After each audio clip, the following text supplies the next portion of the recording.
para orar, vamos ter um tempo para dizer para Deus o quanto Ele é importante para nós. Eu sei que nós devemos fazer isso todos os dias. Eu sei que a vida que Deus nos chamou para viver, ela é uma vida diária. Mas existe um mistério de Deus quando nós nos reunimos. Existe algo profundo e poderoso que Deus estabeleceu. Foi Ele que fez isso. Paulo, por exemplo, diz, grande é esse mistério. Não me refiro ao casamento do homem com a mulher, mas a Cristo e a igreja. O próprio Paulo falou assim, esse mistério é grande. E ele não estava falando mistério no sentido, às vezes, do pentecostal, né? O pentecostal diz assim, mistério de Deus, né? Uma coisa assim. Não é isso que ele está dizendo. Ele está dizendo que é algo profundo. É algo que ainda tem nuances e realidades para serem experimentadas, reveladas, vividas. Nós apenas arranhamos a superfície daquilo que Deus preparou para nós vivermos como igreja. Desfrutar da presença de Deus juntos é um privilégio. Desfrutar juntos da exposição do Evangelho, da palavra, do louvor, da atitude de adoração e obediência, é de Deus isso, não é de Deus para nós. E existe um poder envolvido nisso, existe algo que Deus liberou. O próprio Jesus disse isso nas suas palavras: onde estiverem 2 ou 3 reunidos em meu nome, aí estou eu no meio deles, como uma promessa clara, real, verdadeira de si mesmo para nós. Paulo diz isso de uma forma diferente, dizendo o seguinte, que onde está o Espírito do Senhor, falando que nós somos o lugar onde o Espírito de Deus habita, e onde o Espírito de Deus está, aí há liberdade.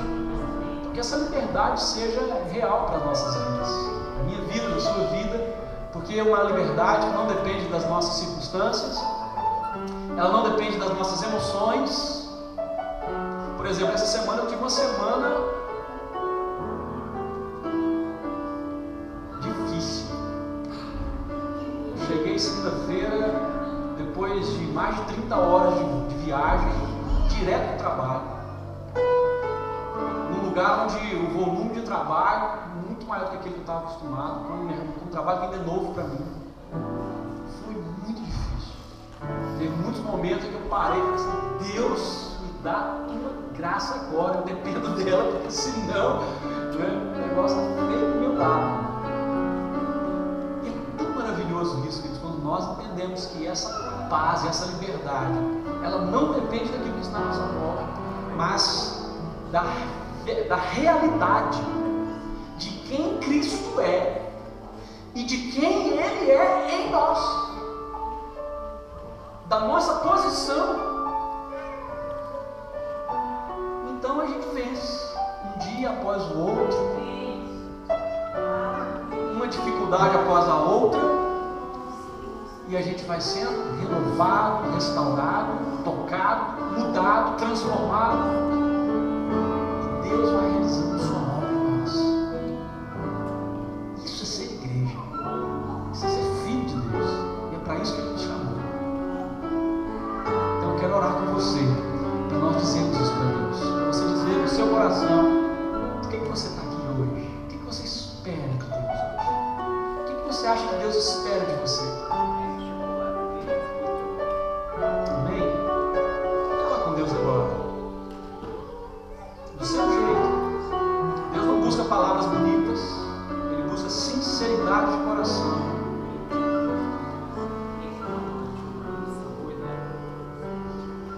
Deus,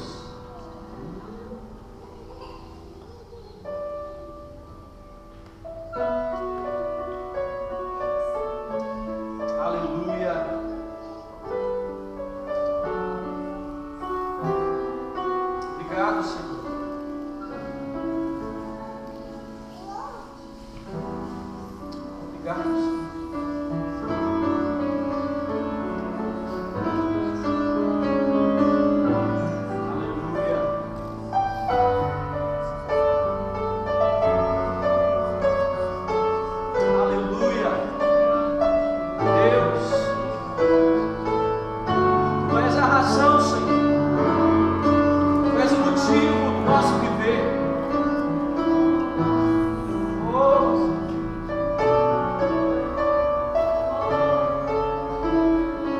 reconhecemos, Deus,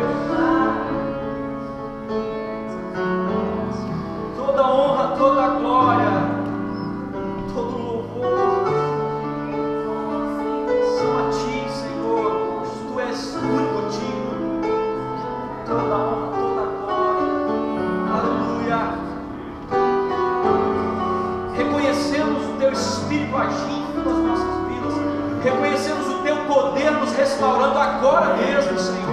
Eu sei que o Senhor está agindo em cada coração, em cada vida, em cada mente. Eu sei que o Senhor ainda fará neste dia, nessa noite, Senhor, muito mais, porque Tu és a nossa força. É em Ti que nós esperamos a cada dia. É assim que nós vamos vencendo, de glória em glória, de vitória em vitória. Aleluia. Porque nós Te conhecemos, Deus. Aleluia. Aleluia. Aleluia.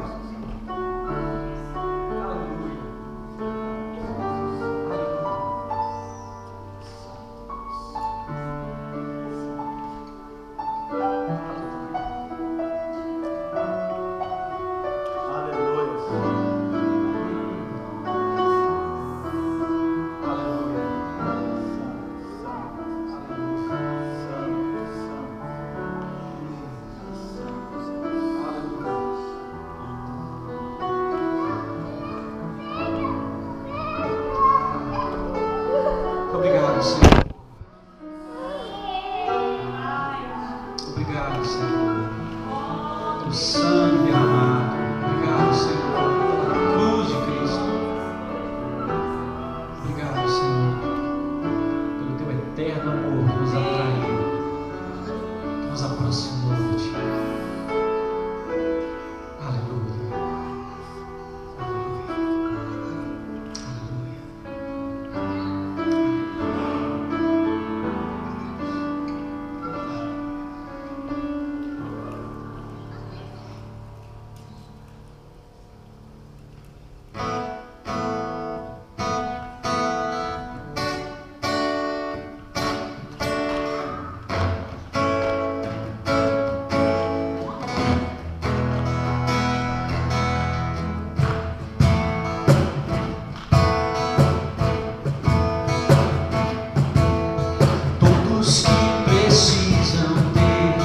Esperança para viver, venham conhecer o Salvador.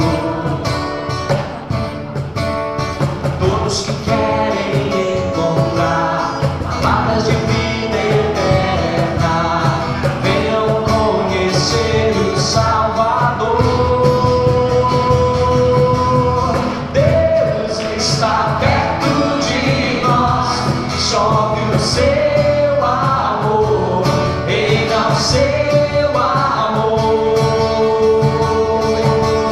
Sua graça nos salvou, chove o Seu amor, reina Seu amor. Deus está perto de nós.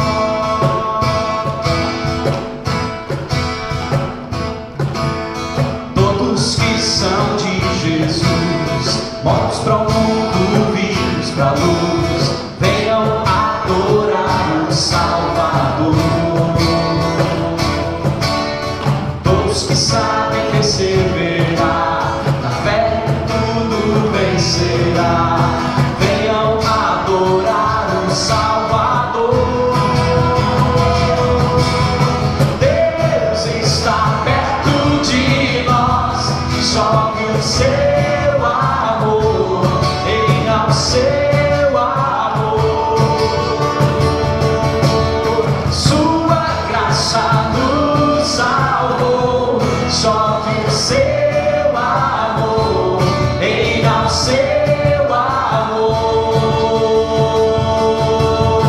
Deus está perto de nós, chove o Seu amor, reina o Seu amor. Sua graça nos salvou, chove o Seu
Aleluia.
Deus a quem nós servimos é o único Deus verdadeiro.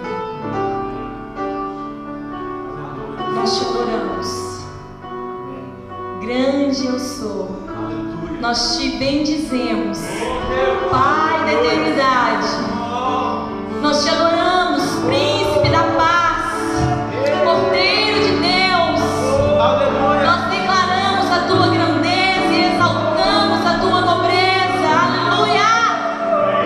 Porque tu és o único, tu és o único. Aleluia! Aleluia, Senhor. Nos rendemos aos teus pés, Senhor, e declaramos que não há outro Deus além de ti. Oh, aleluia. Aleluia!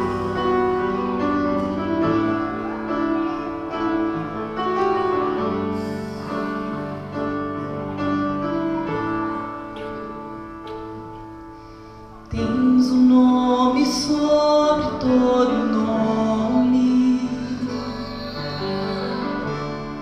e no trono do universo tu estás.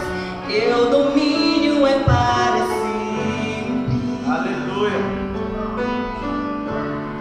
E diante de tua glória tudo se dobrará. O que diriam as nações? Onde está o teu Deus? Soberano tu és e reinas. Minha vida está em ti e vivo a proclamar entre as nações. Tu és Deus. Não há nenhum Deus como tu, Jesus. Não há nenhum Deus como tu. Não há nenhum Deus como tu, Jesus. Adorado, exaltado.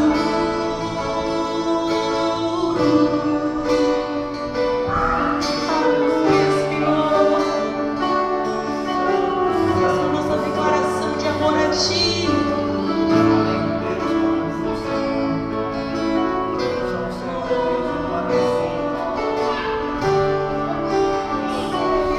As nossas vidas, como estamos?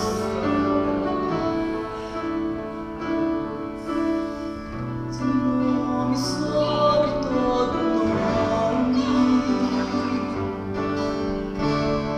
e no trono do universo tu estás. Teu domínio é para sempre. E diante de tua glória se dobrará. O que diriam as nações? Onde está o teu Deus? Soberano tu és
seríamos, o que faríamos, ó Deus, qual sentido teria o viver, o existir. Oh, Pai, obrigado, Jesus. Obrigado porque o Senhor se revelou a nós. O Senhor se revelou a nós como caminho. O Senhor se revelou a nós de uma maneira tão maravilhosa. A Tua presença, ela é uma realidade nas nossas vidas. Oh, Deus, muito obrigada. Glória a Deus, aleluia. Porque hoje nós não precisamos ficar do lado de fora, aguardando com que o sumo sacerdote saia. Mas hoje nós temos livre acesso. Aleluia, glória a Deus. Aleluia, hoje nós temos livre acesso a esta presença gloriosa do Senhor. Aleluia. Oh, aleluia. Amém. Porque o véu foi rasgado Obrigado. de alto a baixo. Obrigado. E nós podemos desfrutar da Tua presença, Senhor, da Tua mesa. Oh, Pai,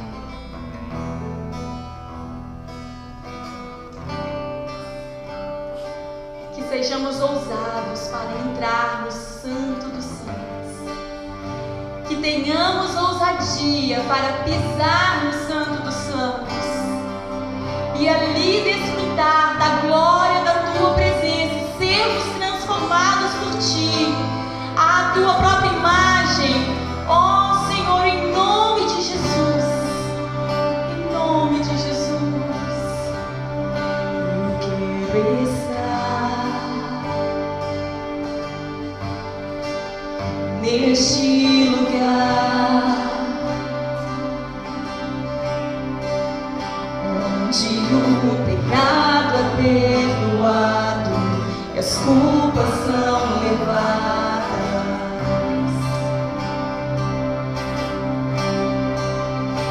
Eu quero estar neste lugar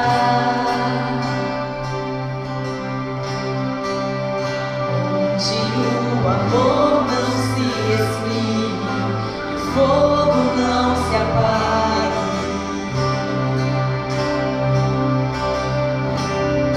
Em Tua presença,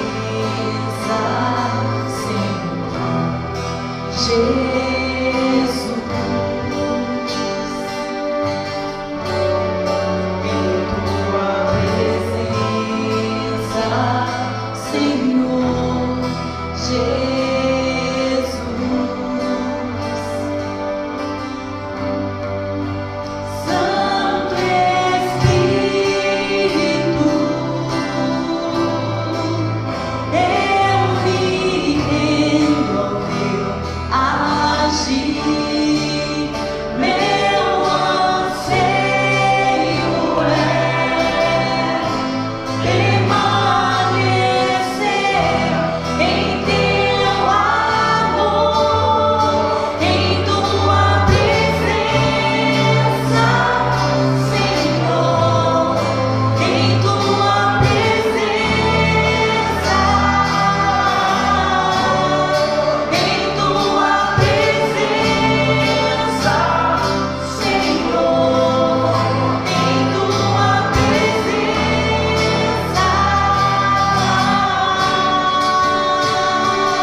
Obrigado, Senhor, pelo novo e vivo caminho que o Senhor conquistou, pelo véu que vai pela sua carne. Aleluia. Esse novo e vivo caminho que nós trilhamos neste momento, Senhor, onde experimentamos a presença gloriosa, grande, eterno Deus, que se revela pelo seu Espírito Santo a nós. Obrigado, Senhor, porque a cada dia que abrimos os nossos olhos para ver, para enxergar, para perceber essa presença, nós somos transformados, nós somos tocados, e a nossa vida não é mais a mesma, porque recebemos o toque, a impressão, a visão da tua face. Oh, aleluia,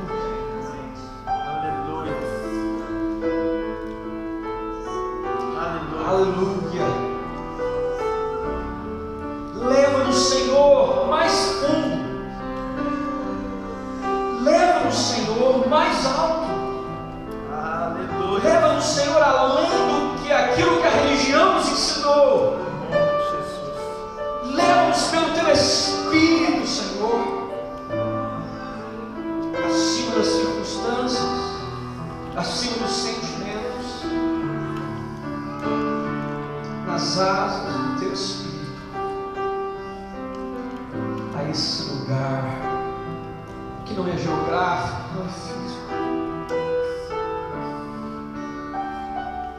mas é um lugar real, onde a nossa alma, onde o nosso espírito, onde o nosso corpo são tocados pelo Senhor, o lugar da tua presença.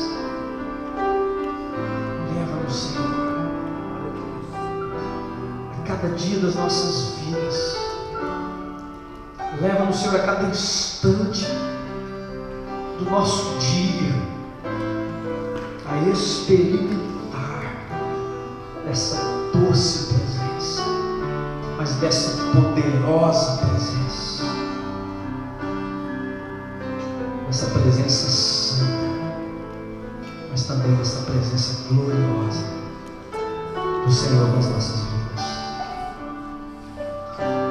Nos entregamos ao teu agir, em nome de Jesus. Em nome de Jesus.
Obrigado, Senhor, porque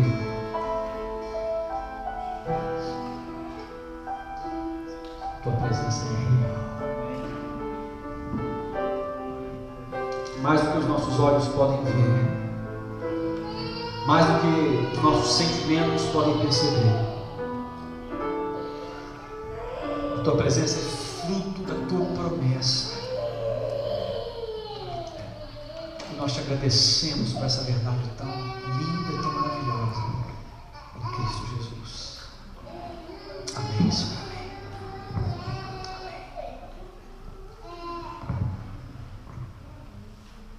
Pode se sentar, meu querido.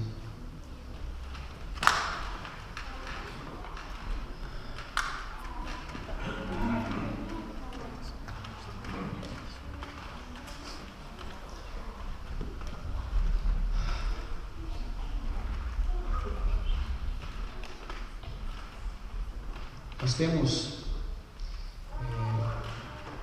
na verdade, antes de irmos para qualquer lugar, eu quero só fazer uma breve descrição daquilo que nós vivemos no final de semana passado. Eu não pude estar aqui com os irmãos, fui ao Brasil, um bate e volta, por uma razão muito especial.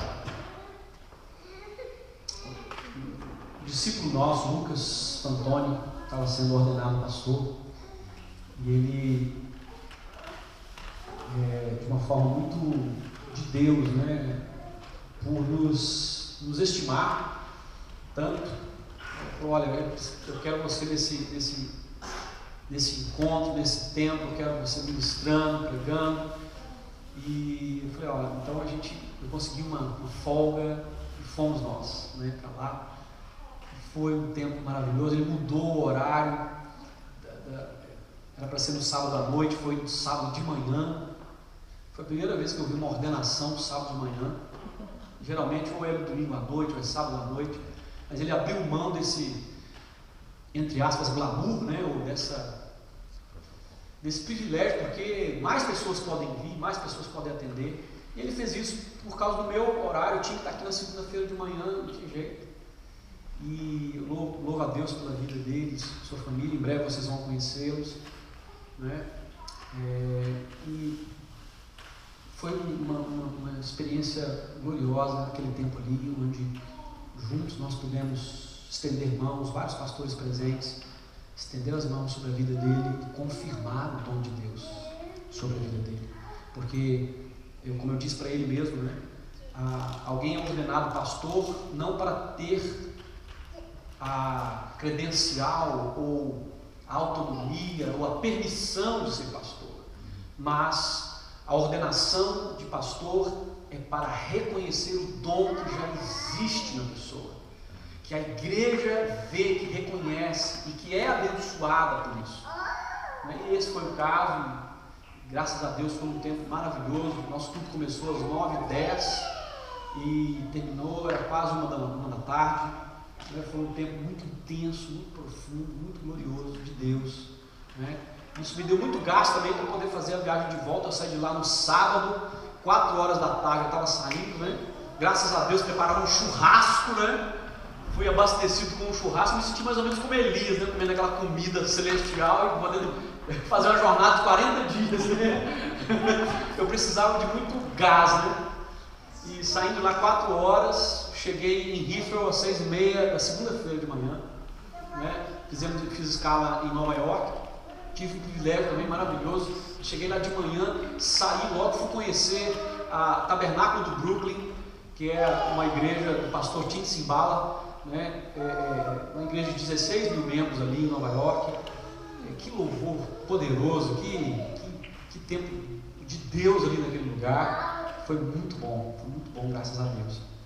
Mas o meu coração estava aqui, né? Enquanto ia para o aeroporto, às 4 da manhã lá, orando, né? Sabendo que era o momento de vocês aqui estarem recebendo a palavra, ministrações e tudo mais. Foi um tempo gostoso, foi um tempo maravilhoso. Eu tenho certeza que aqui também foi. Tipo, todo mundo que me encontra, né, fala assim: nossa, pastor, foi bênção. Eu falei assim: eu sabia, minha esposa é uma bênção, gente. Mas não é só por causa da minha esposa, não. Por causa de Deus, por causa do compromisso de Deus com essa obra, por causa do compromisso de Deus com você.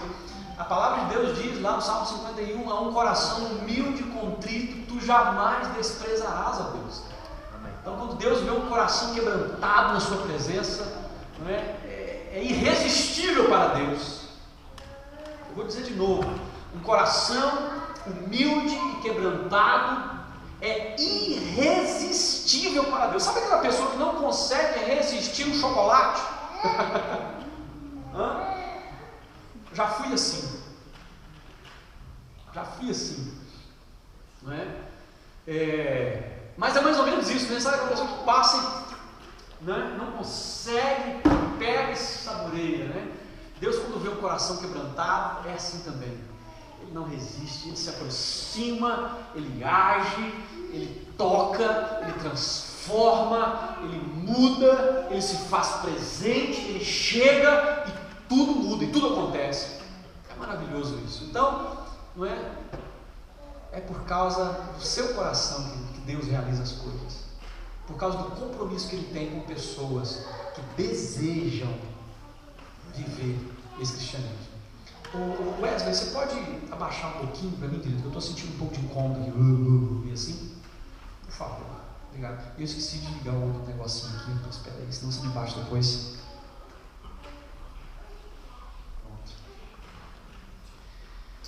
Eu queria, antes de nós prosseguirmos,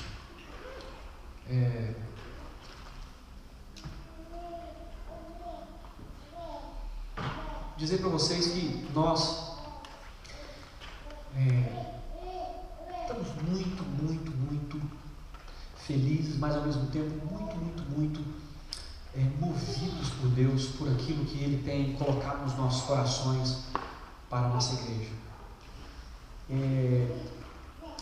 E há muitas coisas que Deus tem falado aos nossos corações, meu, da Tati, de alguns outros irmãos que a gente conversa, está sempre em contato com os irmãos que já fazem parte de uma liderança dessa igreja e que tem movido muito os nossos corações.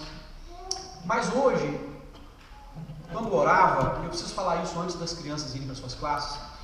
Hoje, quando eu orava, preparando para esse tempo nosso aqui, me veio uma palavra muito forte ao coração de Deus. Eu queria transmitir isso para você de uma forma bem normal, vamos colocar assim. Será que eu posso dizer isso, né? Nós estamos caminhando no tempo de Deus para as nossas vidas, em que nós precisamos estar atentos àquilo que Deus quer fazer nos nossos corações e não nos preocuparmos com ativismo.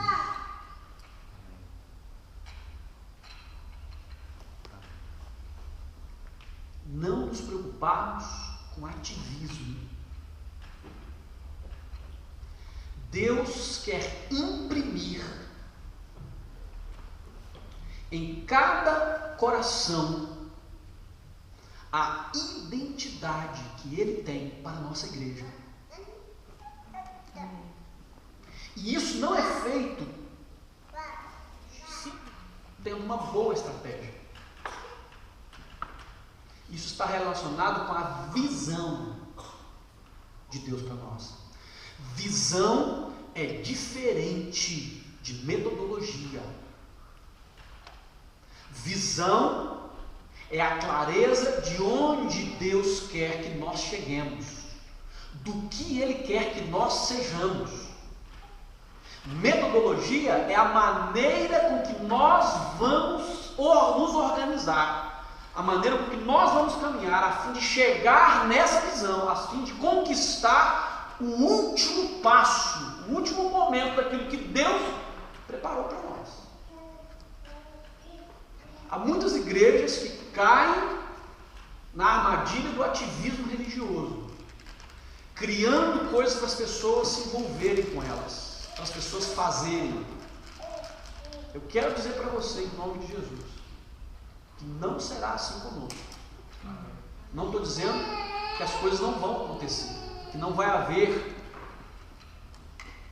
mas tudo isso vai seguir no propósito de Deus para imprimir em nós essa marca e essa visão, em nome de Jesus. Amém? Amém. Há 2 semanas atrás, nessa busca por Deus e por aquilo que Deus tem para nós, Deus falou no meu coração que é tempo de começar a falar algumas coisas sobre família. Nós temos aqui, a maioria, né, dos membros da igreja são famílias mesmo, casais com filhos, né? E eu percebi assim, da parte de Deus, que de fato Deus quer nos ensinar, Deus quer trabalhar nas nossas vidas a respeito de princípios estabelecidos na Escritura para a família. Lógico, eu também, como pai, como marido, como esposo, como parte de uma família, como também filho, como tio, eu entendo o quanto esse assunto mexe com a gente, quanto esse assunto é importante para a igreja de hoje, no tempo que nós vivemos. Não sei quantos de vocês têm acompanhado aquela discussão, principalmente no Brasil, mas ela está no mundo inteiro. Mas num tempo breve passado, nós tivemos isso muito claro no Brasil, aquela discussão sobre qual é a descrição que a Constituição vai ter sobre a família. O que é a família? Então há uma luta, né, de um grupo contra outro grupo, uns afirmando que família é um homem e mulher, né, outros dizendo que pode ser outra coisa, né? Não é sobre isso que eu quero entrar no ponto hoje, porque a palavra é clara sobre isso. Deus criou homem e mulher, e esse é o nosso posicionamento, né, com relação a isso. Mas independentemente daquilo que Deus fez, criando homem e mulher, as famílias, mesmo as famílias chamadas evangélicas, cristãs, nem sempre vivem aquilo que a Escritura, aquilo que nos é ensinado pela palavra de Deus sobre a família aos olhos de Deus, sobre como Deus vê a família, sobre como Deus percebe a família, sobre como Deus deseja que nós vivamos, sobre como a nossa família deve ser estabelecida. Nós encontramos pessoas profundamente marcadas, pessoas profundamente, às vezes até mesmo marcadas de forma negativa. Existem sociopatas, existem pessoas com problemas terríveis, feridas terríveis de alma, que vieram de uma família destruída, vieram de uma família em que as verdades do Evangelho não reinavam, não faziam parte disso. Há Há outros que estão longe de Deus, porque apesar de se chamarem evangélicos, não viviam esse evangelho. Isso fez com que os filhos, principalmente na época da adolescência, se rebelassem contra Deus, quando na verdade Deus não tinha nada a ver com isso.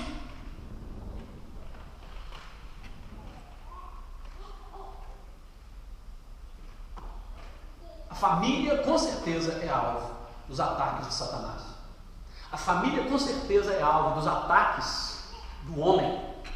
Homem enquanto ser humano. Porque a família, ela nasceu no coração de Deus.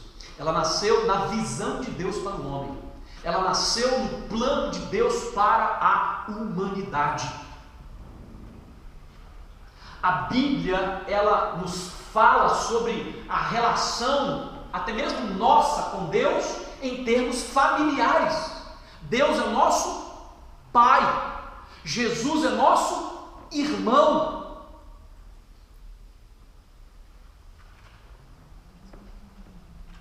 Nós somos irmãos. Agora, você sabe quem é sua mãe? Espiritualmente falando? Você acha que a Bíblia não fala sobre isso também, não?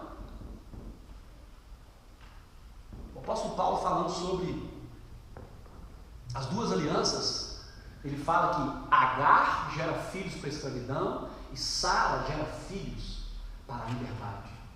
Ele fala que a antiga aliança, a aliança de Moisés, a aliança da lei, é Agar que gera filhos para a escravidão. Ele está falando da religião, ele está falando da cabeça religiosa, da mente religiosa, da mente legalista, que fica presa, aprisionada.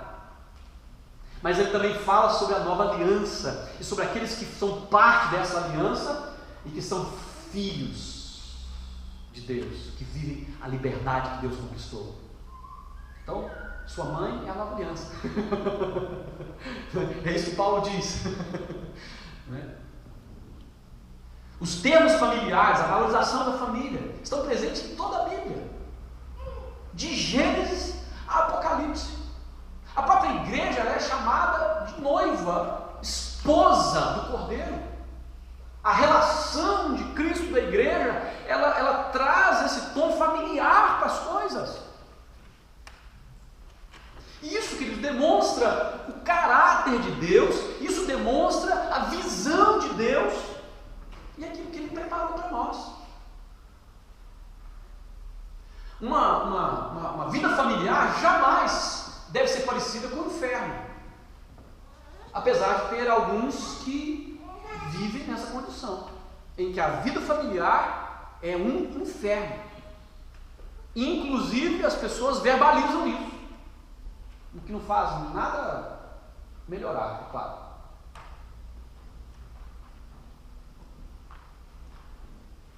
Mas também nós precisamos nos distanciar daquela visão de conto de fadas sobre a família. Porque ainda assim, muitas pessoas, principalmente evangélicas, elas acham que o fato delas acreditarem em Deus, casarem na igreja, receberem a oração do pastor, é suficiente para garantir a bênção do ser feliz para sempre. E aí o que acontece? Decepção e frustração. Eu, como pastor, já atendi muitos casais que com menos de 1 ano de casado já estão a ponto de separar. Por quê? Em partes porque nós abrigamos essa ideia de perfeição, de ser feliz para sempre, de receber a bênção de Deus e tudo ser resolvido. Aí de repente é como, sabe aqueles filmes que você está vendo assim, uma cena muito bonita, e de repente dá aquela rasgada, parece que o disco dá aquela arranhada, né? Tem pessoas que mais ou menos assim, você olha a vida delas, aí está indo tudo bem. Casamento, cerimônia de casamento, lua de mel, todo mundo sorrindo, beleza, glória a Deus. Aí de repente, aí quando começa o conflito, dá aquela arranhada. E é como se tudo saísse do lugar. Mas como é que Deus vê a família? Como é que Deus enxerga?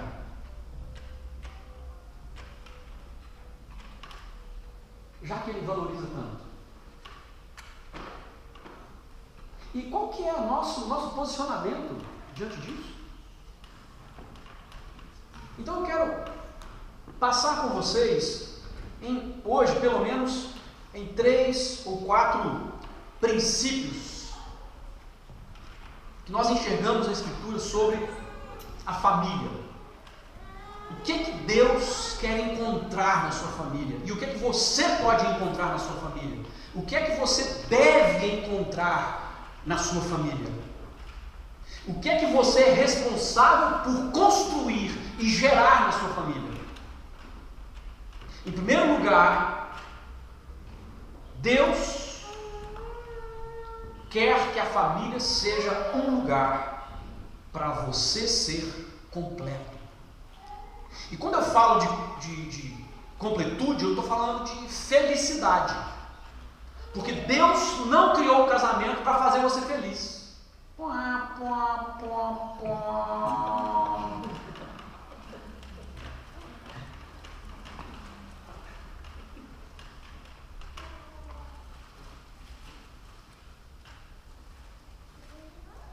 Vai acostumando comigo, porque às vezes eu decepciono as pessoas.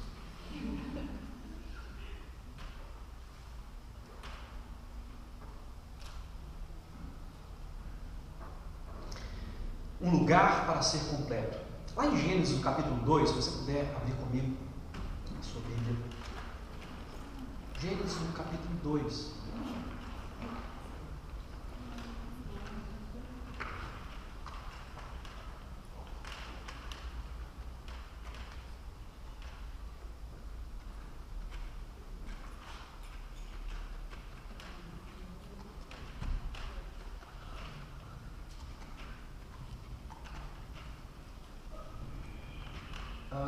Nós encontramos essa declaração que ela é repetida depois dos evangelhos. Nós vemos esta realidade marcando a palavra, né, nas duas alianças. Não existe uma coisa de ser algo só da antiga aliança, né? Mas você vai ver lá a partir do verso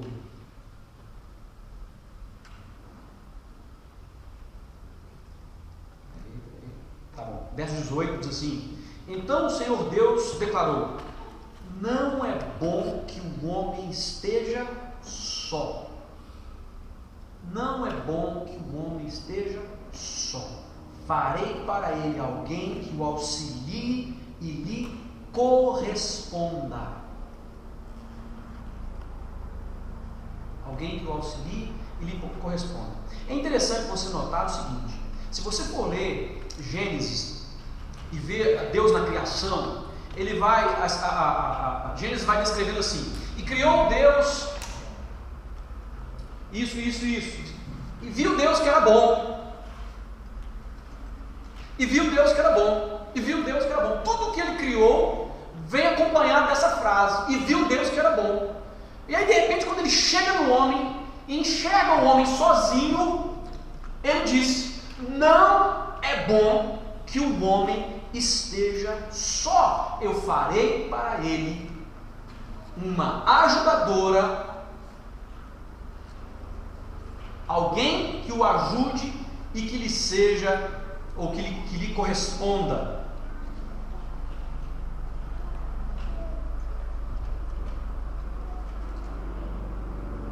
Quando nós olhamos, como é que Eva foi criada?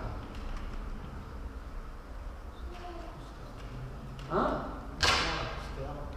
Costela? Deus fez cair sobre Adão o sono, abriu o lado, tirou a costela, da costela ele fez a mulher. E trouxe ao homem. E aí, sabe o que o homem disse?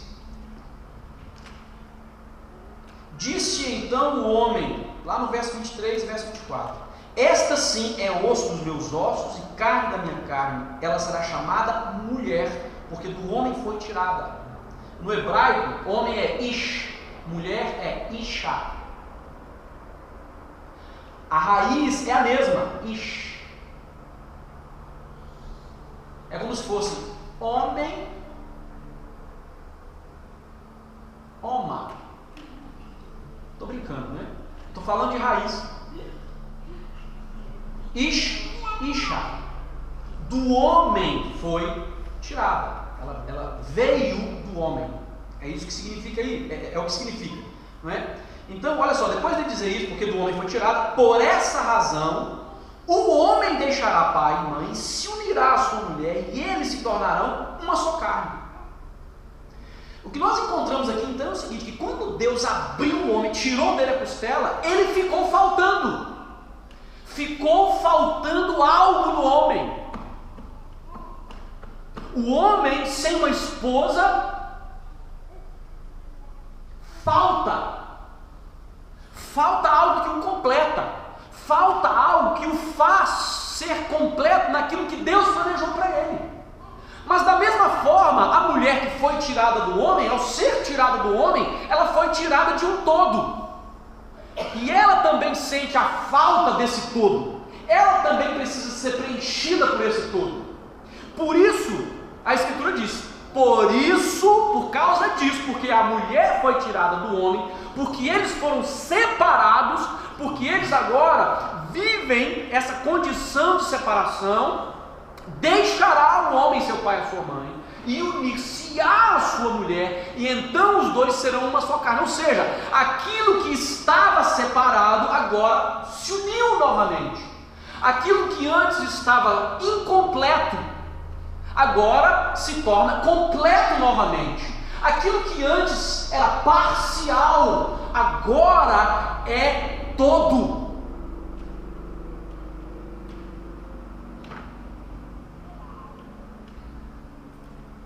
Deus criou o casamento para que haja o completar do ser humano. O ser humano que ele criou é completo quando estão juntos, homem e mulher. Homem e mulher. Casamento então fala de ser completo. E aí nós entramos num parafuso, tem gente que entra em loucura, tem gente que... porque não é assim que a pessoa se sente.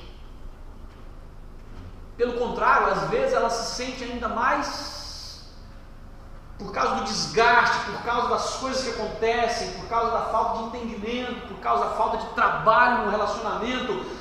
A pessoa sente ainda mais longe, ela sente que não é essa completude, ela não acontece.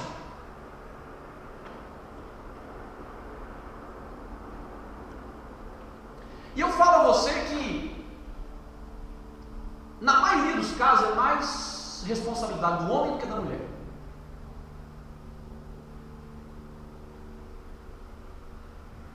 Sabe por quê? O homem tem a capacidade de viver dentro de uma bolha. O homem tem a capacidade de viver dentro do seu casulo, dentro do seu mundo, e interagir com as pessoas como se fosse normal, mas ele está dentro do mundo dele. Só que a mulher, ela percebe isso. E isso leva o casamento a não se completar, a não fazer o que Deus criou para ser, não seja.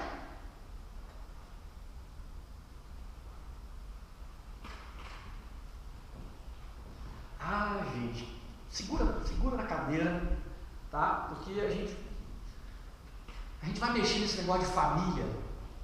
É muito, não é pouco não. E eu estou falando isso porque eu creio que Deus quer famílias saudáveis. Deus quer fazer de nós, que as nossas famílias sejam modelo, exemplo, sejam copiadas, possam desafiar os seus amigos, os seus parentes, eles possam olhar para vocês e perceber que existe algo diferente, e eles queiram saber que diferença é essa. Mas antes de tudo, lembrem-se daquilo que Jesus disse: se vocês permanecerem no meu ensino, vocês serão meus discípulos e conhecereis a verdade vos libertará. É no conhecimento dessa verdade, do que Deus pensa sobre a família, é que nós vamos então ser livres dos nossos pensamentos, das nossas emoções, do nosso coração, para que a gente viva todo o potencial que Deus criou para nós. Porque, gente, a família vivendo no potencial de Deus é um negócio que o inferno treme, porque os frutos, a família, o legado da família, ele atravessa as gerações.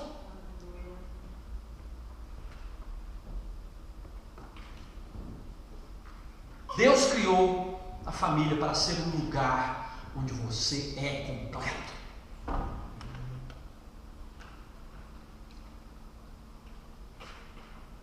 Deus quer nos levar para lá. Deus criou o ser humano para viver em família. É por isso que Ele nos chama de filhos, é por isso que Ele nos chama à sua mesa, é por isso essas verdades tão gloriosas da palavra, falando sobre isso, porque é assim que Deus vê. É assim que Deus quer, é assim que Deus deseja. E nós precisamos nos deixar levar por isso também, e entender que é a vontade de Deus. É claro, queridos, eu não estou sendo também ingênuo em achar que as pessoas, elas se casam sabendo ou querendo viver uma vida incompleta, ou querendo viver um casamento, uma relação esquizofrênica, né? De jeito nenhum. Eu já celebrei muitas cerimônias de casamento, e eu nunca vi ninguém fazer um voto assim: olha, não prometo nada.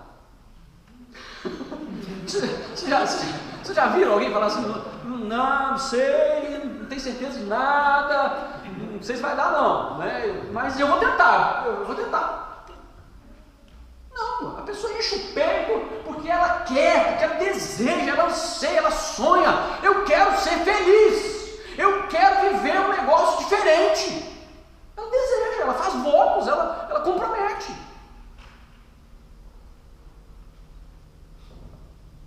Então, queridos, nós vamos caminhar, porque o que estragou aí no meio do caminho? Né?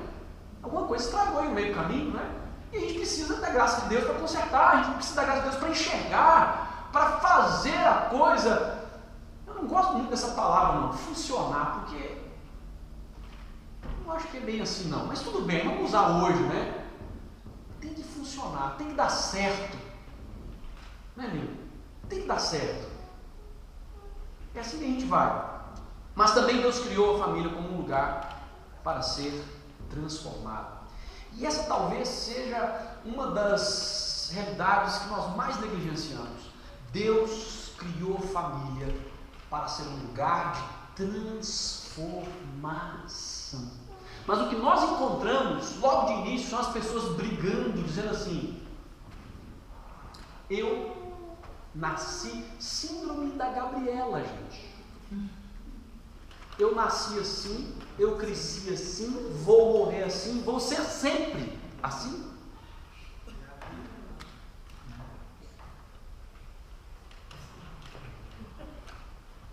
Por quê? Porque ela acha que o outro... E existe uma frase por aí que é muito famosa. Em partes eu até entendo, mas se nós formos avaliar biblicamente, nós vamos perceber que é mais do que isso. A pessoa diz assim: fulano tem que me amar do jeito que eu sou. Não é isso? Fulano tem que me amar do jeito que eu sou. Tem uma verdade nisso aí, mas não é só isso. Porque e se você tiver defeitos que precisam ser consertados, falhas de caráter que precisam de transformação, a pessoa vai ter que te engolir o resto da vida com isso? É isso que você está dizendo? Que você não quer mudar? que você não quer nem sequer que se toque um assunto de mudança com você, porque quando você fala isso, é exatamente isso. Não, eu me fecho, eu estou dentro da minha concha, não fala nada. Você escolheu casar comigo, agora me aguenta. O problema é seu. Só que não é verdade, o problema também é seu. Porque quando você fere o outro também vai te ferir, porque aí vira uma partida de tênis. Você viu a final de tênis? Eu estava lá na casa do Dudu, né? A gente vendo a final de tênis lá. Com o Lê também, com o Leandro. Gente, a partida de tênis é assim: o cara pega a bolinha e ele joga com uma força, uma velocidade, num lugar que é para quebrar o outro, é para o outro não pegar. E às vezes no casamento a gente faz igualzinho, a gente dá uma de Nadal, né? A gente prepara a bolinha, joga. Essa aqui ela vai naquele cantinho, você vai ver só. E pá! Só que às vezes a gente se esquece que quem está do outro lado é o Federer. Aí o que acontece? O cara vai lá no cantinho, pega aquela que você levou e devolve. E pá! E fica aquele negócio, massacrando, né? Um dando no outro, né? Pá, pá. E às vezes dando até sem palavras, né? Raça, gente, o que a Tati já sofreu de raça minha.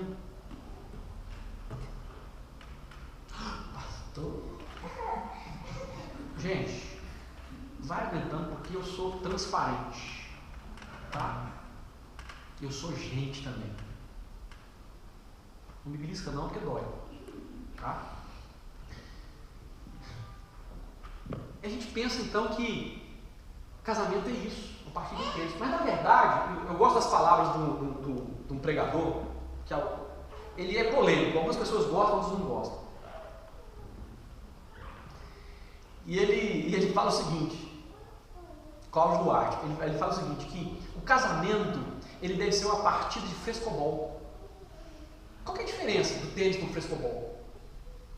Como eu falei, no tênis você quer achar o cantinho e bater, acabar com o outro. O frescobol, a bolinha não pode cair no chão. Então você vai facilitar para o outro. A bolinha ela vem atravessada, você vai jogar ela tranquilo. Ela vem com gancho, verinho, né? Aí o outro vai. Aí por alguma razão, você desequilibrou, bateu meio desconcertado, o outro vai lá. E sabe o que é legal no frescobol? Que quando você joga mal, você fala assim: desculpa, foi mal.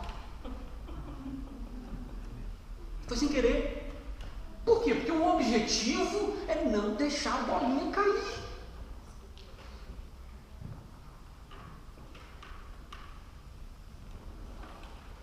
Não faz toda a diferença?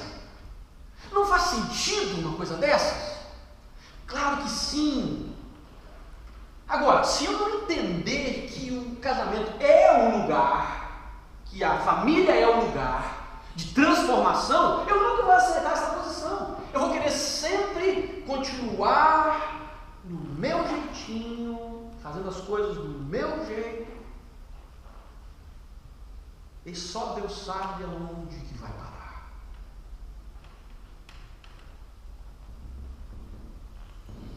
No texto que nós lemos, por essa razão, o homem deixará pai e mãe, se unirá a sua mulher, e eles se tornarão a sua carne. Eu encontrei que 3 princípios importantes nos falam sobre transformação. Primeiro, deixará pai e mãe.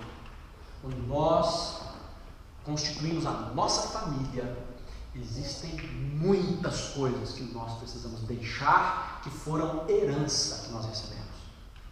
Existem muitas coisas boas, mas existem também muitas coisas que são prejudiciais para a família. E existem certas coisas que nós nem sequer, às vezes, somos conscientes de que elas existem.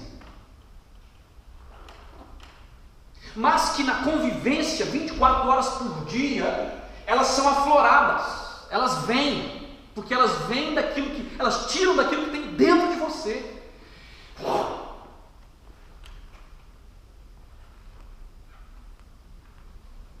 Eu me achava uma pessoa muito paciente até que eu fui pai.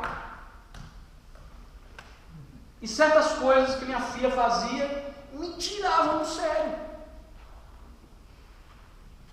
E aí eu me achei agindo com ela igualzinho meu pai agia comigo. E que eu detestava. Olha que contradição.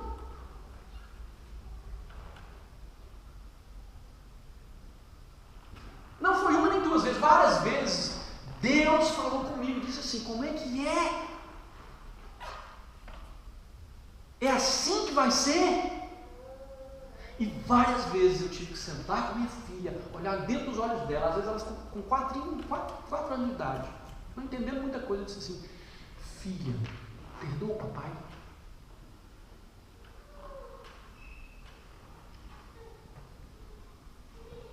E aquele olhão azul dela para mim: tudo bem, papai.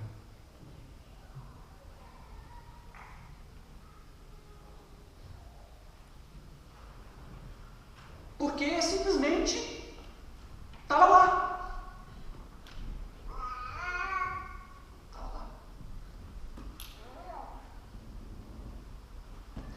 Para alguns pode ser lidar com a ira, com a paciência. Para outros pode ser com a procrastinação, com a negligência, com a indiferença, com a comunicação, com o egoísmo.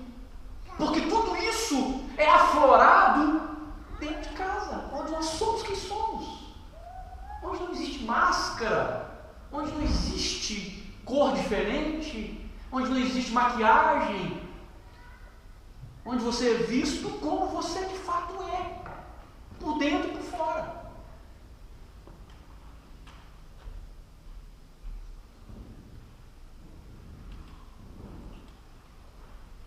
E aí nós temos que nos deparar com quem nós de fato somos. Quem nós de fato somos, com aquelas heranças que nós precisamos deixar e que ainda não deixamos, e que estão prejudicando a nossa relação, estão envenenando a nossa relação. Se nós não sabemos, precisamos perguntar, precisamos dizer para Deus: Senhor, tem alguma coisa na minha vida que precisa mudar? Me fala. E às vezes não é só perguntar para Deus, não, às vezes tem que perguntar para o outro também. Porque dependendo do seu posicionamento, o outro já se cansou e já parou de perguntar. Pergunta. Principalmente você, homem. Principalmente você, homem. Porque a mulher ela tem facilidade de falar as coisas.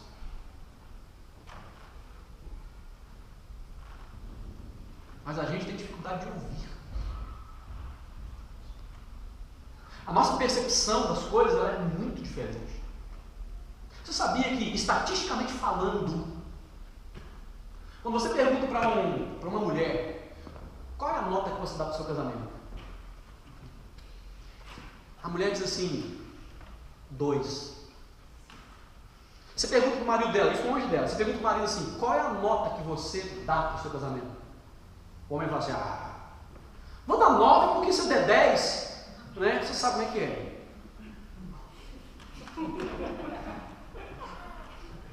Isso é comprovado estatisticamente, é verdade. O homem sempre tem uma avaliação superficial e por isso é superior no que diz respeito ao casamento.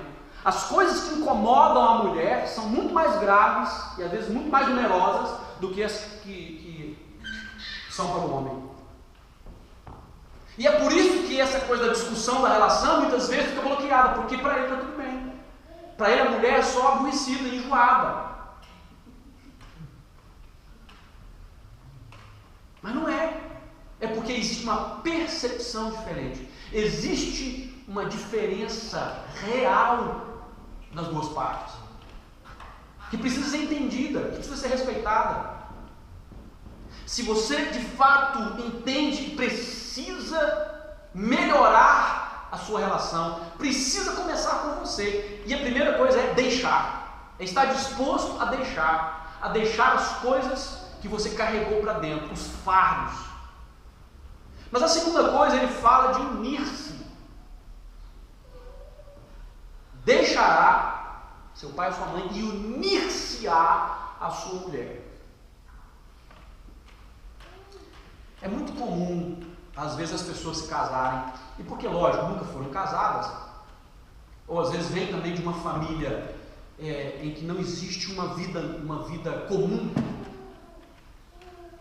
em que a pessoa ela vive ela quer continuar vivendo a vida de solteiro. É casado, mas quer continuar vivendo a vida de solteiro. O que significa isso? Eu não estou falando de gandaia, esse tipo de coisa não, apesar de ter alguns também que querem, né?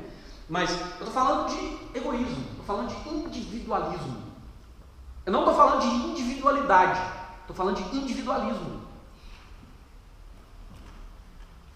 É a pessoa que faz planos e não comunica com o outro, não conversa com o outro, não pergunta para o outro. É a pessoa que gasta o dinheiro, que não conversa com o outro, que não fala com o outro, que não pergunta para o outro. Queridos, eu entendi, nós entendemos, eu e minha esposa, que não existe meu dinheiro, seu dinheiro, existe nosso dinheiro. Se somos família, é nosso. Como também não existe meu tempo, seu tempo, existe nosso tempo.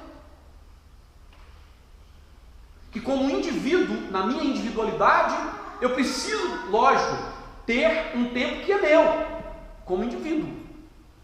Como a minha esposa precisa ter um tempo que é dela. Mas como família, nós temos um tempo que é nosso. E eu não posso roubar a minha família do tempo que é nosso, fazendo dele um tempo só meu. A não ser que haja consentimento, a não ser que haja clareza e diálogo. Isso é sério. Unir-se. Unir-se significa que eu me apego ao outro. Significa que eu caminho junto com o outro, tendo um mesmo fim, um mesmo objetivo. A Escritura é clara com relação a isso, que uma casa dividida contra si mesma não prosperará. É um princípio da palavra, ou seja, onde não existe união, não existe prosperidade. E a prosperidade aqui não apenas financeira, mas em todos os sentidos. Porque não existe união. A união ela não acontece apenas por estar debaixo do mesmo teto, mas ela acontece por compartilhar dos mesmos valores, por compartilhar das mesmas ideias, por compartilhar dos mesmos objetivos, por criar e acordar ou concordar em objetivos que são comuns, em desafios também, se unem para enfrentar as dificuldades. A união ela acontece e deve acontecer em todos os âmbitos, não apenas naquilo que é positivo, mas também naquilo que é negativo. Se unir para enfrentar aquilo que ameaça a relação, se unir para se levantar e se tornar uma voz clara no meio dessa geração perversa, para os nossos filhos, sermos a consciência dos nossos filhos. Mas tem que haver unidade, tem que haver união dentro de casa para que isso aconteça. Nós somos desafiados, queridos, porque a nossa tendência é o individualismo. Todo ser humano é tendente a esse individualismo. Nós somos tendentes ao egoísmo. Cara, uns mais, outros menos, mas todos somos. Nós precisamos enxergar o casamento, o lar como esse lugar, a família como esse lugar de se unir. E uma das melhores coisas que nós podemos fazer para se unir é se desnudar, é se despir de toda a armadura, de toda a casca, de toda a proteção, porque nós somos assim, para nos protegermos da vida, nós criamos artifícios que nos protegem, atitudes e posicionamentos que nos protegem. Isso é muito sério. Isso é algo que Deus tem trabalhado na minha vida ao longo de anos. Porque eu vim de uma história de complexo de inferioridade, abandono, abuso sexual, e eu criei resistência. Então, muitas vezes que minha esposa às vezes vem fazendo um comentário comigo, inocente, um comentário para me ajudar, eu já logo, a minha tendência natural já é partir para cima.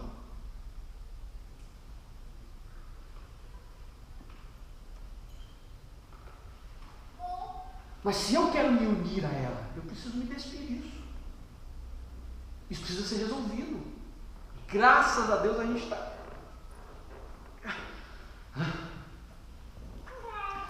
Porque se nós não nos unirmos, nós não subsistiremos como família.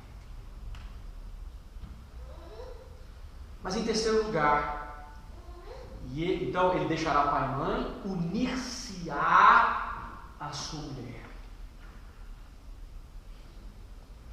e se tornarão uma só carne. Sabe o que isso significa?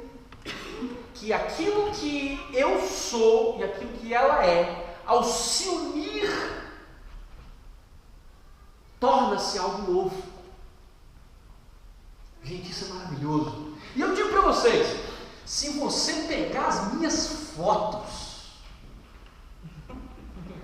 você vai entender claramente o que significa a minha vida antes e depois da Tati.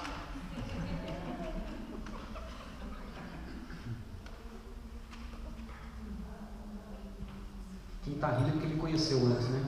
Fazer o quê? Mas concorda comigo, né, amigo? Mas eu estou falando, lógico, brincando, eu estou falando de estilo, estou falando de, né? Até disso, né? Mas eu estou falando também de dentro, eu estou falando daquilo que acontece dentro de nós. Hoje eu sou uma pessoa melhor por causa dela, porque ela me desafia a viver uma vida mais perto de Deus.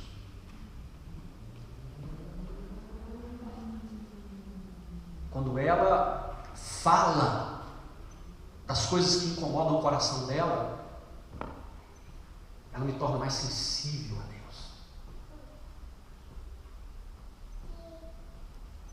Ainda que sejam coisas apenas do coração dela, mas aquilo me provoca.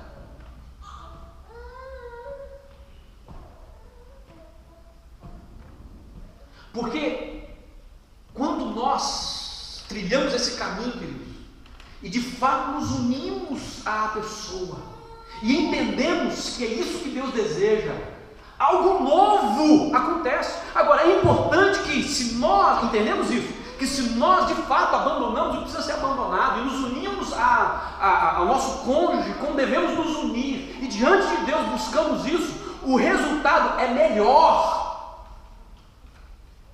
O resultado é melhor. Essa é a vontade de Deus. Deus não quer que nós nos unamos com alguém e se torne pior. Como assim?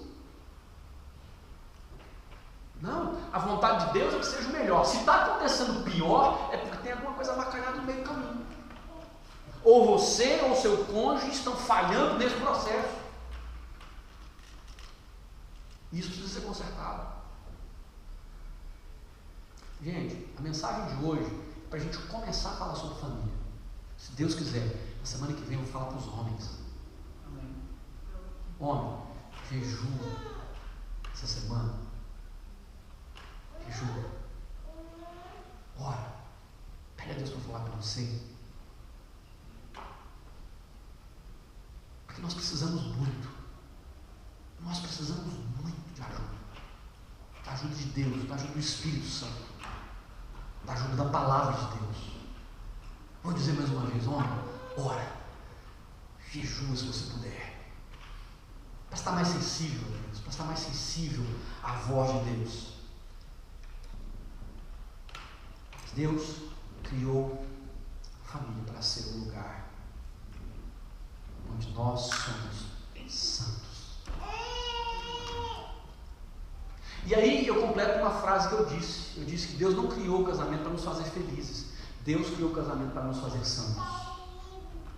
O compromisso de Deus não é com a nossa felicidade. Não tem escritura nenhuma que diz assim: eu, o Senhor, vos farei felizes. Ele fala de vitória, ele fala de prosperidade, ele fala de salvação, ele fala de glória, ele fala de conquista, ele fala de um monte de coisa. Mas ele nunca usou a palavra felicidade. Sabe por quê? Felicidade é um conceito. Aquilo que é felicidade para um pode não ser felicidade para o outro. Felicidade é conceito. Aquilo que faz um feliz não faz o outro feliz. Se eu for magiar a minha vida com o conceito de felicidade, e é aí que entra a frustração de muitos casamentos, porque eles acham assim, eu estou me casando para ser feliz. Dançou.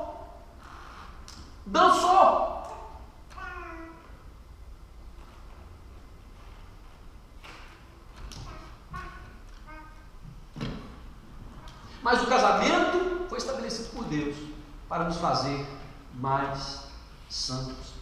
Em primeiro lugar, porque nos protege da imoralidade. Paulo falando sobre isso, em Coríntios no capítulo 7, versos 2 a 5, diz assim: mas, por causa da imoralidade, cada um deve ter sua esposa e cada mulher o seu próprio marido. Por causa da imoralidade. Ou seja, o que ele está dizendo? Que o casamento, que a família nos protege da imoralidade. Ou pelo menos nos ajuda a nos proteger da imoralidade. Ele continua dizendo: o marido deve cumprir os seus deveres conjugais para com a sua mulher, e da mesma forma a mulher para com o seu marido. A mulher não tem autoridade sobre o seu próprio corpo, mas sim o marido. Da mesma forma, o marido não tem autoridade sobre o seu próprio corpo, mas sim a mulher. Não se recusem um ao outro, exceto por mútuo consentimento e durante certo tempo, para se dedicarem à oração. E depois unam-se de novo, para que Satanás não os tente por não terem domínio próprio. Paulo está batendo principalmente na questão sexual. Ele está dizendo que no casamento a vida sexual nos protege da imoralidade. Isso é muito sério, queridos, porque nos tempos de hoje nós ouvimos muito essa questão. Como eu posso dizer? Há uma constante reclamação, né? Quando se fala desse assunto, principalmente os homens reclamam muito. E as mulheres dão as suas desculpas. A famosa dor de cabeça, o famoso estou cansada, né? E assim por diante, né?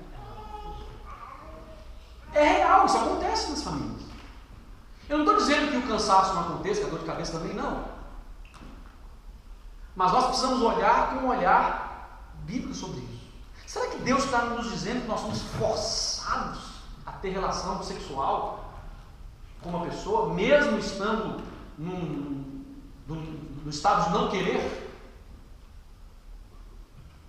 Boa pergunta, né?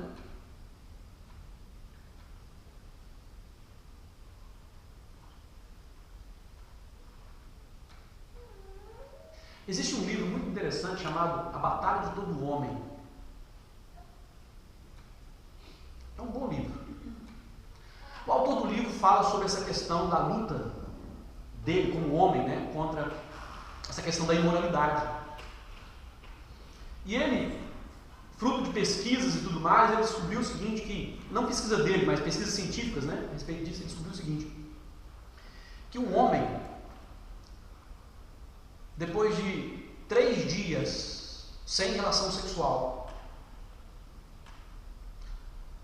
fisicamente, dentro dele os hormônios mudam. E ele fica mais agressivo, por causa dos níveis de hormônio, estressado,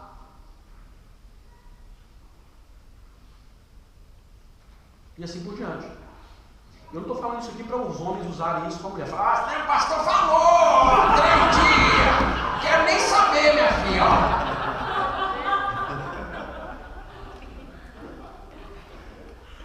Se você fizer isso, meu querido, você está errando. Eu estou falando isso para que haja conhecimento da verdade sobre alguns fatos que às vezes nós não sabemos. A questão é a seguinte, vou te fazer uma ilustração. Se você sair de casa e não tomar café, aí na hora do almoço você não almoça. Quando você passa diante de um boteco, mas se tem um cheiro de fritura, pode ser até de um torresmo, você não está acostumado a comer, sua boca enche d'água. você fica doido para ir lá dentro e lambuzar a cara.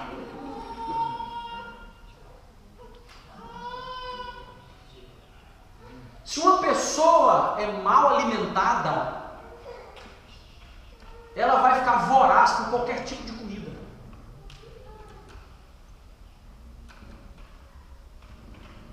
Ontem eu até comi rice cake, gente. Rice cake, aquele negocinho de arroz sem gosto de nada. Eu não tinha almoçado ontem. Era a única coisa que tinha dentro do carro que a Tati trouxe para mim. Tinha um queijo que a Maria Clara me deu, um pedacinho de queijo. Rice cake, eu nunca como aquele negócio.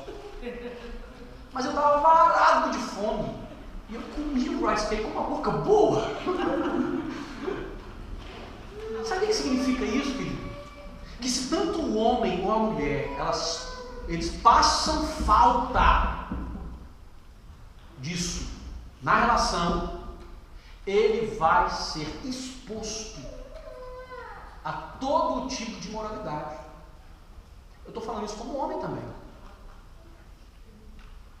Claro que antes de tudo que nos guarda é Deus, é o Espírito Santo, é a palavra de Deus e tudo mais. Mas por que o apóstolo Paulo fala aqui, depois diz assim, olha, e se vocês se afastarem um do outro, que seja para orar, ou seja, dizendo, olha, não existe outro motivo, não é dor de cabeça, não é o futebol, não é nada. A única coisa que talvez possa afastar vocês um do outro é para se dedicarem à oração, mesmo assim, por um certo período de tempo. Por quê?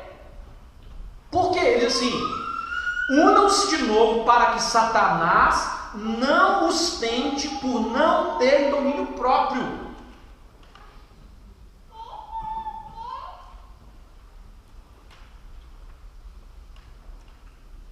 Então, queridos, a santidade no casamento,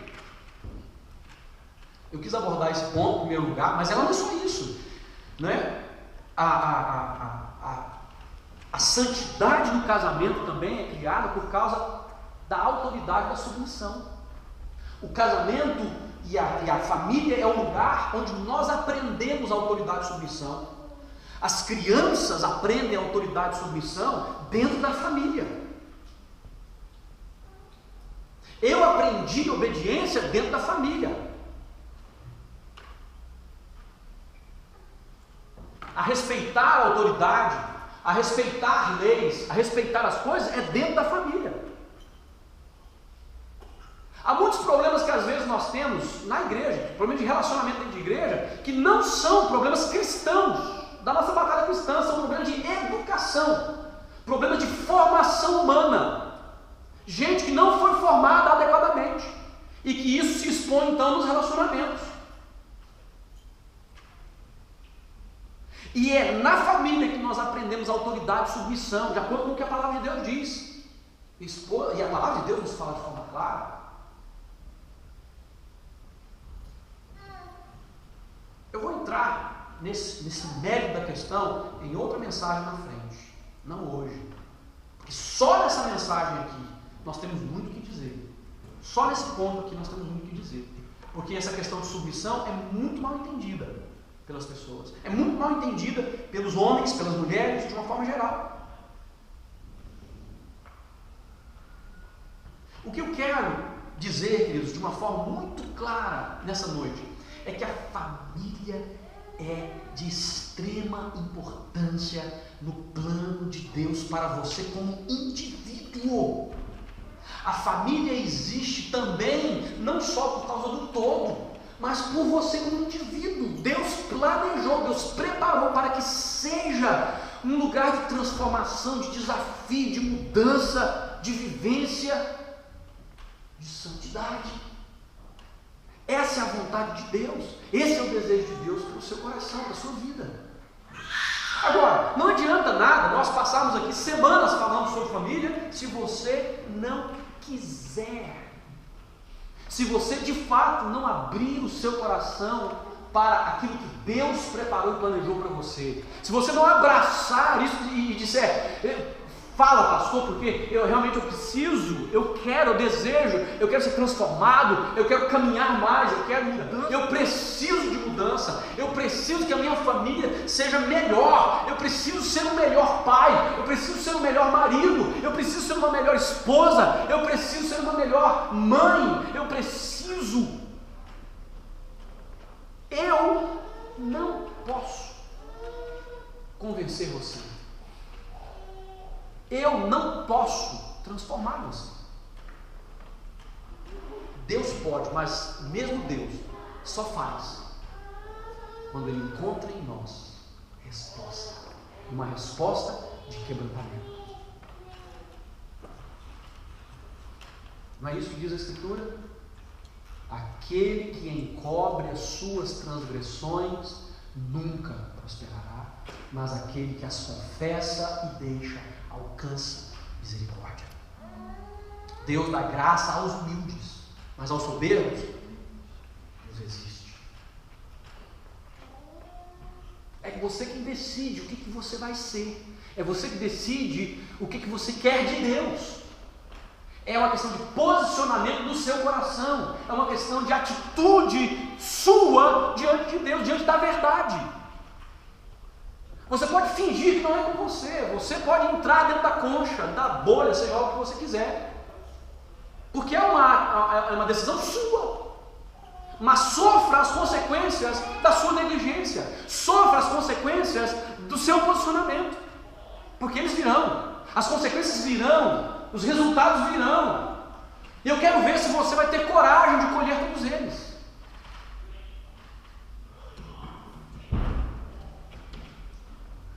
Eu quero pedir você para ficar de pé, para nós orarmos.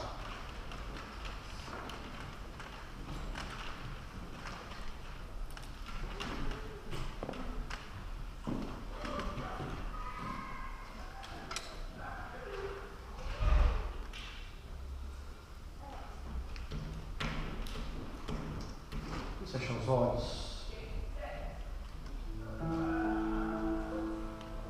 Eu quero dar esse momento agora para você responder a Deus. O que você quer?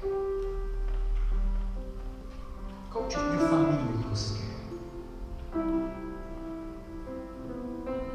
Qual tipo de marido você quer ser? Qual tipo de esposa você quer ser? Qual tipo de mãe? Qual tipo de pai?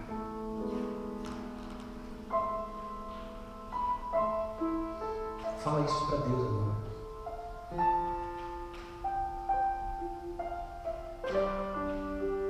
Se você já percebeu que existem coisas que você está falhando nelas, já confessa de uma vez. Diga para Deus que eu estou falhando nisso.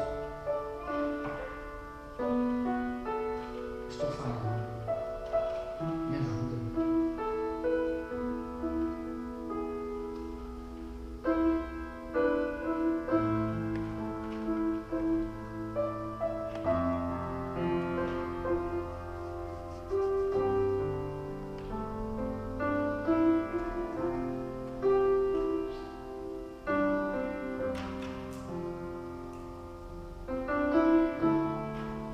Pai, essa é a razão que nós estamos aqui, Senhor. Saber que o Senhor é Deus, e o Senhor fala conosco, e o Senhor nos mostra o caminho a seguir, e o Senhor nos desafia a viver uma vida que o Senhor planejou para nós.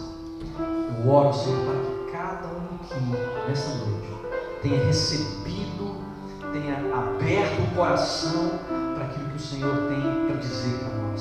E eu quero pedir ao Senhor, Deus, que o Teu Espírito Santo nos incomode, que o Espírito Santo nos encaminhe, que o Espírito Santo, Deus, nos conduza nesse tempo de transformação, de valorização da família, nesse tempo, ó Deus, em que o nosso coração precisa estar perceptivo àquilo que o Senhor tem para falar. Fala conosco, Senhor, durante essa semana. Mostra, Senhor, aquilo que está errado, mostra aquelas coisas que precisam mudar, move, convence, Senhor, os corações, e que estejamos dispostos mesmo, Senhor, a viver tudo o que o Senhor preparou para nós.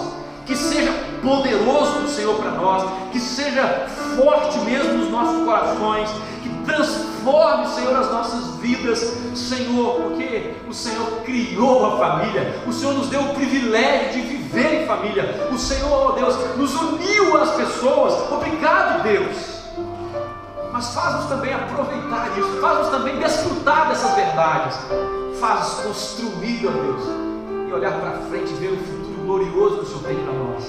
E ao chegarmos lá, Senhor, nós possamos enxergar ainda mais além e ver nossos filhos, e ver, Senhor, as nossas sementes brotando, gerando, transformando uma geração.